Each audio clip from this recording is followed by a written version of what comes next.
Interior. Duas portas grandes de vai-vem na frente do prédio. Levavam a um saguão escuro. O vidro estava arranhado e sujo, as maçanetas cromadas da porta, manchadas de ferrugem.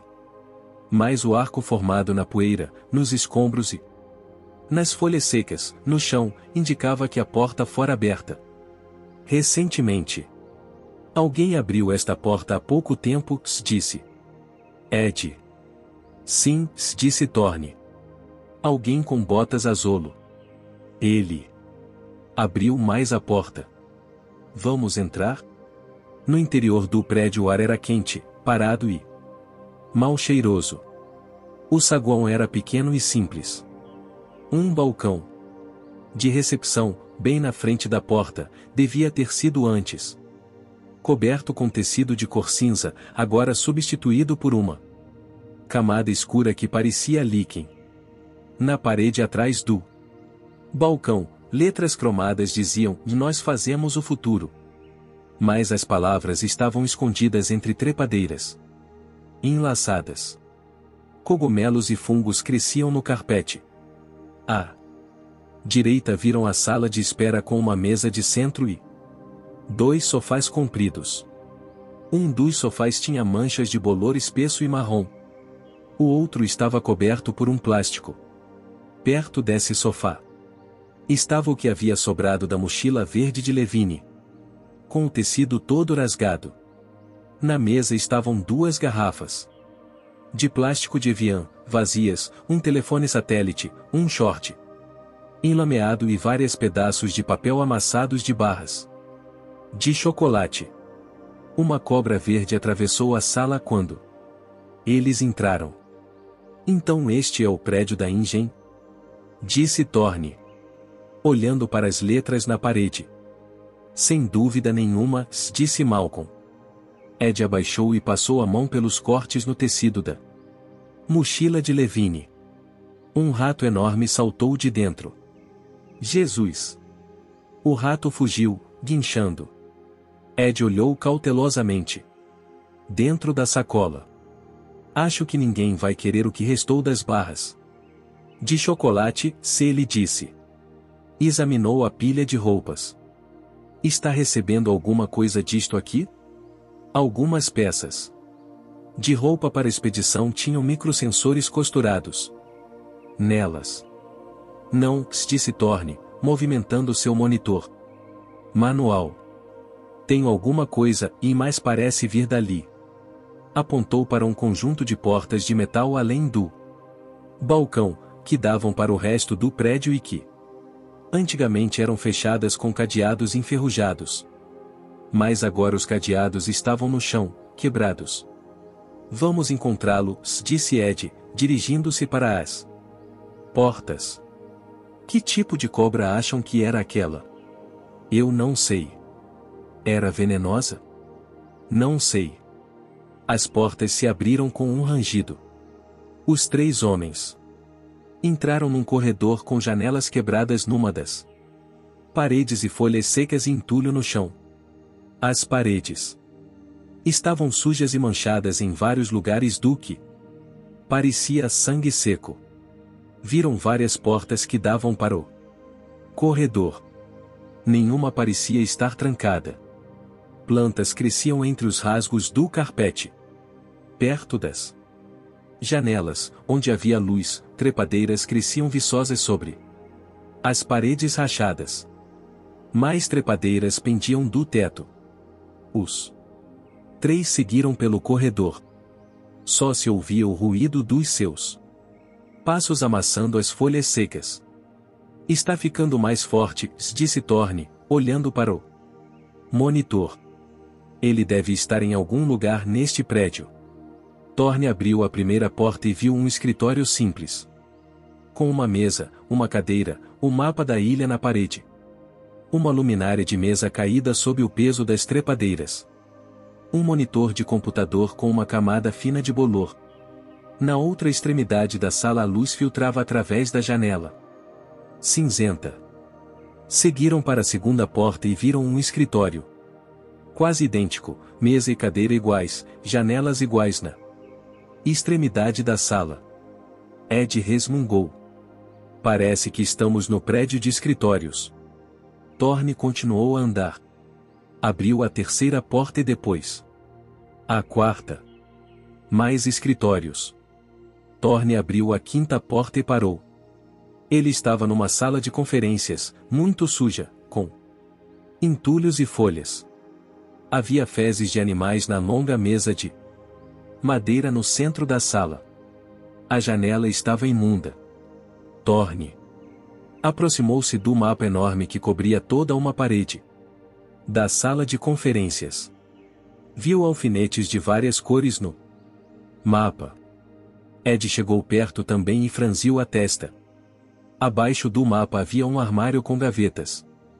Thorne tentou abrir, mas estavam todas trancadas. Malcolm caminhou lentamente pela sala, observando tudo com atenção. O que significa este mapa? Perguntou Ed. Tem alguma ideia do que indicam esses alfinetes? Malcolm olhou para o mapa. 20 alfinetes em 4 cores diferentes. 5 de cada cor. Dispostos num pentagrama, ou pelo menos num padrão de 5 pontas, dirigidos a todas as partes da ilha. Eu diria que parece uma rede. Arby não disse que havia uma rede nesta ilha? Sim, ele disse. Interessante. Bem, vamos deixar isso agora, disse Thorne. Voltou para o corredor, seguindo o sinal da sua unidade manual. Malcolm saiu, fechou a porta, e eles continuaram pelo corredor, seguindo o sinal de Levine. No fim do corredor havia 2 portas de correr onde estava escrito entrada permitida somente a pessoal autorizado. Thorne espiou pelo vidro, mas não dava para ver muita coisa. Teve a impressão de um vasto espaço e maquinário complexo, mas o vidro tinha linhas espessas de sujeira. Era difícil ver lá dentro. Você acha mesmo que sabe para que servia este prédio? Ele perguntou a Malcolm. Eu sei exatamente para que era, respondeu Malcolm. É uma fábrica de dinossauros. Para que alguém ia querer fazer isso? Perguntou Ed. Ninguém queria, disse Malcolm. Por isso eles guardaram segredo. Eu não entendo, disse Ed. Malcolm sorriu. E uma longa história. Tentou abrir as portas, mas não conseguiu. Ele fez mais força. E então, de repente, com um rangido metálico, elas correram para os lados. Eles entraram na área escura. As lanternas mostravam um corredor completamente escuro. Para compreender este lugar, é preciso retroceder 10 anos, para um homem chamado John Ramon e um animal chamado quagga. Chamado o quê? O quagga, disse Malcolm, é um animal africano. Parecido com a zebra. Foi extinto no século passado. Mas na década de 1980 alguém usou as técnicas mais avançadas de extração do DNA num pedaço de pele de quagga e conseguiu retirar uma grande quantidade de DNA. Tanta que começaram a falar em trazer o quagga de volta à vida. Se podiam trazer o quagga, por que não outros animais extintos? O dodô, o tigre dente de sabre? Ou até mesmo os dinossauros? Onde iam arranjar o DNA de um dinossauro? Perguntou Thorne. Na verdade, disse Malcolm, os paleontólogos há anos vêm encontrando fragmentos de dinossauros. Nunca falaram muito a respeito porque jamais tiveram material suficiente para usar como um instrumento de classificação. Desse modo, não tinham nenhum valor, eram apenas uma curiosidade. Mas para recriar um animal é necessário mais do que fragmentos de DNA, disse Thorne. É preciso toda espiral. Certo, disse Malcolm. E o homem que descobriu um meio de fazer isso era um capitalista chamado John Hammond. Seu raciocínio era que, quando os dinossauros estavam vivos, provavelmente eram picados por insetos que sugavam seu sangue, como os insetos de hoje. E alguns desses insetos mais tarde pousariam num galho e ficariam presos na seiva pegajosa.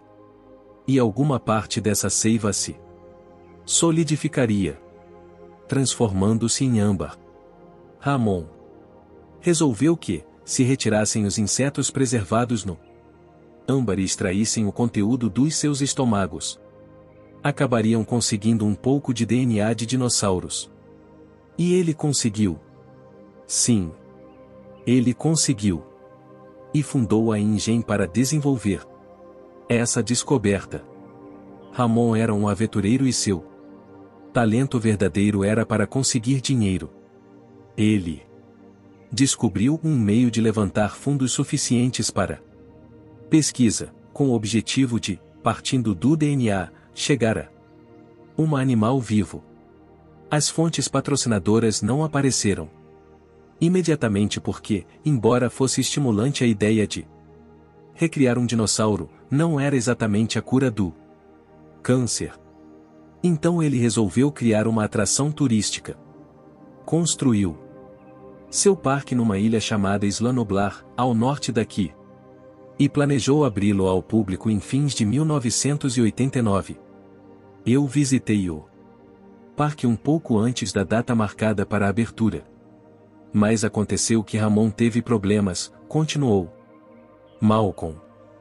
Os sistemas de segurança do parque enguiçaram. E os dinossauros ficaram livres. Alguns visitantes foram mortos. Depois disso, o parque e todos os dinossauros foram destruídos.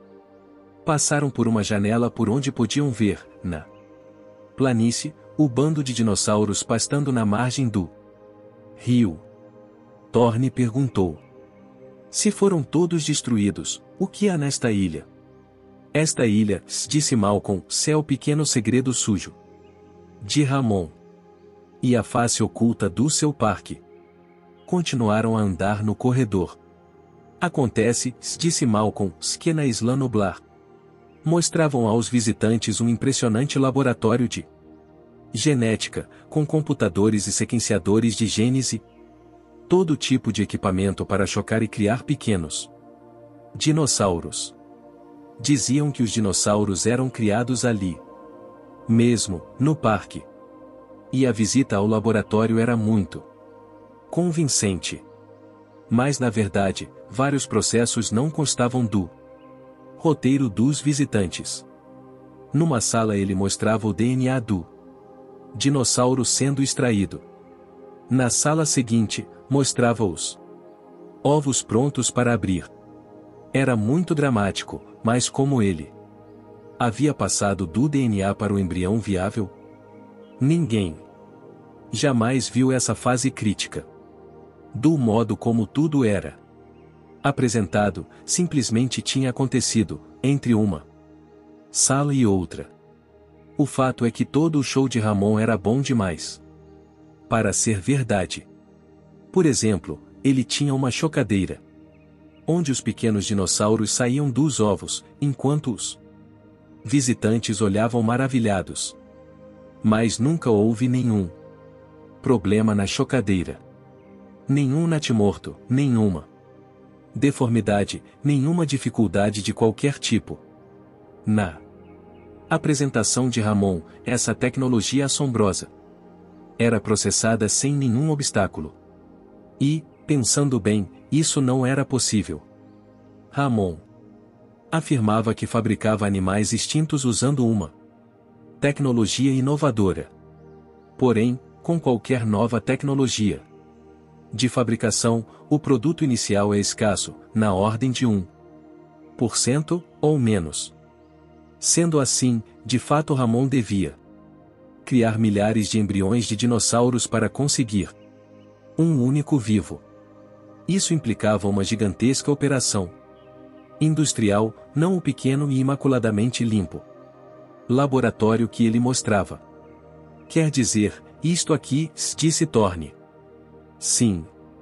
Aqui, em outra ilha, em segredo, longe da curiosidade do público, Ramon estava livre para fazer a pesquisa e trabalhar com a verdade desagradável, disfarçada pelo belo e pequeno parque. O pequeno zoológico genético de Ramon era uma vitrine.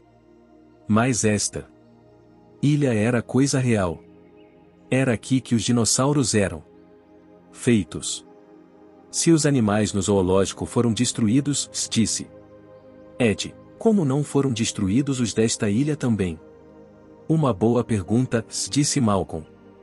Saberemos a resposta dentro de alguns instantes. Iluminou o túnel. Com a lanterna e a luz refletiu nas paredes de vidro. Porque, se não estou enganado, a primeira unidade de fabricação está logo adiante. A RBY. Arby acordou e sentou na cama, piscando os olhos para a luz da manhã, que entrava pelas janelas do trailer. Na outra cama, Kelly dormia ainda, roncando alto. Ele olhou pela janela para a entrada do prédio grande e viu que os adultos tinham desaparecido. O Explorer estava parado na entrada, mas não havia ninguém dentro. O trailer estava isolado na clareira de relva alta. Arby sentiu-se completamente sozinho, assustadoramente sozinho, e uma sensação de pânico acelerou seu coração. Não devia ter vindo, pensou. Foi uma ideia idiota. E, o pior de tudo, planejada por ele. Foi ele quem pensou em se esconder no trailer, depois foram ao escritório de Thorne. E Kelly falou com Thorne enquanto Arby roubava a chave. Foi ele quem pensou na mensagem de rádio intencionalmente retardada, para que Thorne pensasse que estavam ainda em Vogue City. Na hora, Arby achou que estava sendo muito esperto, mas agora estava arrependido. Resolveu chamar Thorne imediatamente. Precisava se entregar. E estava dominado por um desejo inabalável de confessar. Precisava ouvir a voz de alguém. Essa era a verdade. Foi para a frente do trailer e ligou a chave no painel. Apanhou o fone do rádio e disse: Aqui fala Arby. Tem alguém aí? Câmbio. Aqui fala Arby. Mas ninguém respondeu.